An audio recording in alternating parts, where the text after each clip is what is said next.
तो हमारा अगला ज़िला है दुर्ग ज़िला। तो सबसे पहले दुर्ग ज़िले का मैप बनाना है।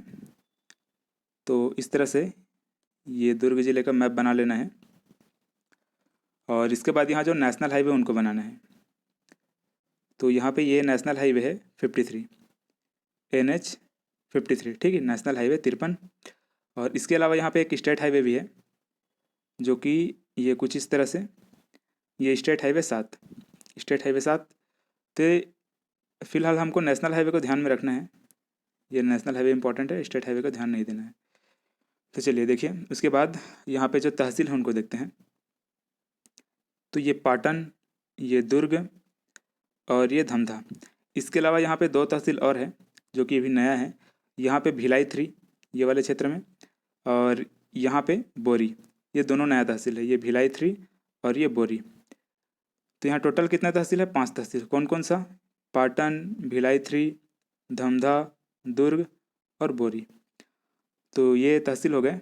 अब इसके बाद यहाँ पे जो प्रमुख जगह है उनको देखते हैं, लेकिन इससे पहले हम लोग खनिज को देख लेते हैं।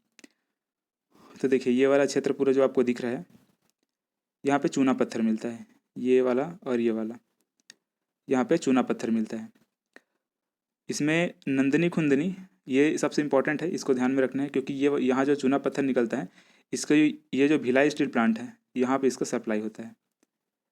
और देखिए यहाँ पे ये अछोली, पथरिया, सेमरिया और ये नंदनी खुंदनी और ये जामुल, ठीक है, ये सभी जगह पे चूना पत्थर मिलता है, जिसमें से नंदनी खुंदनी को विशेष करके ध्यान देना है, क्योंकि यहाँ से जो चूना पत्थर है वो भिलाई स्टील प्लांट में सप्लाई होता है। चलिए अब इसके बाद देखते हैं जो प्रमुख जगह है उनको। तो यहाँ पे ये कुम्हारी है, यहाँ पे है धर्मजी मोरारजी केमिकल्स, धर्मजी मोरारजी केमिकल्स, जिसको चिदम्बरा केमिकल्स के नाम से भी जाना जाता है। और इसके बाद यहाँ पे है नगपुरा, नगपुरा को पारस नगर के नाम से भी जाना जाता है, और ये बहुत ही महत्वपूर्ण है नगपुरा, इसको पारस नगर के नाम से जाना जाता है। ये जैन तीर्थ स्थल है, ठीक है, विशेष करके ध्यान देना है, ये क्या है? जैन तीर्थ स्थल है। और यहाँ पे पार्श्वनाथ की प्रतिमा है। इसके अलावा यहाँ पे नागदेव व शिव मंदिर भी है, ठीक है। तो ये इंपॉर्टेंट है, ध्यान रखिएगा। यहाँ क्या क्या है? जैन तीर्थ स्थल है ये, यहाँ पे पार्श्वनाथ की प्रतिमा है, यहाँ नागदेव और शिव मंदिर का मतलब ये दोनों यहाँ पे मंदिर है, और इसको पारस नगर के नाम से भी जाना जाता है। चलिए इसके बाद ये है बोरई, ये बोरई औद्योगिक विकास केंद्र है दुर्ग का। ये औद्योगिक विकास केंद्र कौन सा है? ये बोरई है। और इसके बाद देखिए यहाँ पे ये बानाबरद, ठीक, ये बानाबरद, इसको हम लोग इतिहास में पढ़ेंगे। इतिहास में बहुत बार ऐसा जगह आएगा जो कि मतलब बहुत सारे सिक्के बानाबरद से मिले हैं, ऐसा हम लोग पढ़ेंगे। तो फिलहाल इसको इतिहास में पढ़ना है। अभी सिर्फ ध्यान रखिएगा कि बानाबरद कहाँ पे है, ठीक है। तो ये दुर्ग में है, बस इतना आपको ध्यान में रखना है। चलिए इसके बाद देखते हैं ये अंजोरा, यहाँ पे कामधेनु विश्वविद्यालय है, कामधेनु विश्वविद्यालय, जिसका निर्माण कब हुआ था? 2012 में, ठीक। ये कब बना था? 2012 में। ये कहाँ है? और अंजोरा में। अब देखिए ये भिलाई, अब भिलाई में क्या क्या है? अच्छा इसके पहले देख लेते हैं हम लोग ये जामुल में। जामुल में एसएससी सीमेंट कारखाना है, जो कि छत्तीसगढ़ का प्रथम कारखाना है, ठीक है, मतलब छत्तीसगढ़ का प्रथम सीमेंट कारखाना है। जामुल में क्या है? एसएससी सीमेंट कारखाना, जो कि छत्तीसगढ़ का प्रथम कारखाना है, और ये 1965 में इसका निर्माण हुआ था, ठीक है, याद रखिएगा, ये बहुत इंपॉर्टेंट है। एसएससी सीमेंट कारखाना कहाँ? ये जामुल में है। प्रथम छत्तीसगढ़ का प्रथम सीमेंट कारखाना निर्माण हुआ था 1965 में। चलिए इसके बाद ये भिलाई है, भिलाई में देखते हैं क्या क्या है। भिलाई में देखिए भिलाई स्टील प्लांट, जिसका निर्माण कब हुआ था? 1955 में, और इसमें उत्पादन चालू हुआ था 1959 में। 1959 में उत्पादन चालू हुआ था, लेकिन निर्माण हुआ था 1955 में। और यहाँ पे मैत्री बाग भी है।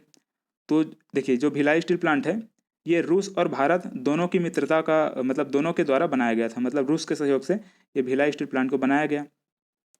तो इसी वजह से जो मैत्री बाग है, इसको भारत व रूस की मित्रता, जो मैत्री बाग है भारत और रूस की मित्रता को दर्शाता है, ठीक है, समझ में आ गया। जो भिलाई स्टील प्लांट है वो रूस के सहयोग से बनाया गया, इसी वजह से जो मैत्री बाग बना है वो दर्शाता है कि भारत व रूस की मित्रता को।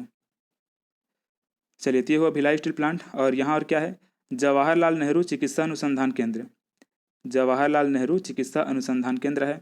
और भिलाई को इस्पात नगरी भी बोलते हैं, इसको खेल नगरी भी बोलते हैं, और यहाँ पे जयंती स्टेडियम भी है, ठीक है। तो ये सभी पॉइंट्स को ध्यान में रखना है, कभी कभी पूछा जा सकता है, हालांकि उतना इंपॉर्टेंट नहीं है। लेकिन फिर भी याद रखना है।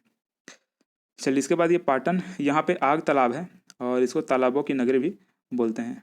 ठीक है, ये भी इंपॉर्टेंट नहीं है। अब फिलहाल आग तालाब क्यों बोलते हैं ये तो पता नहीं, और आप लोगों को पता होगा तो कमेंट करके बताइए। ठीक है, इसको तालाबों की नगरी बोलते हैं। और चलिए, तो इस तरह से था ये दुर्ग जिला, और ज़्यादा कुछ तो नहीं है फिलहाल इसमें।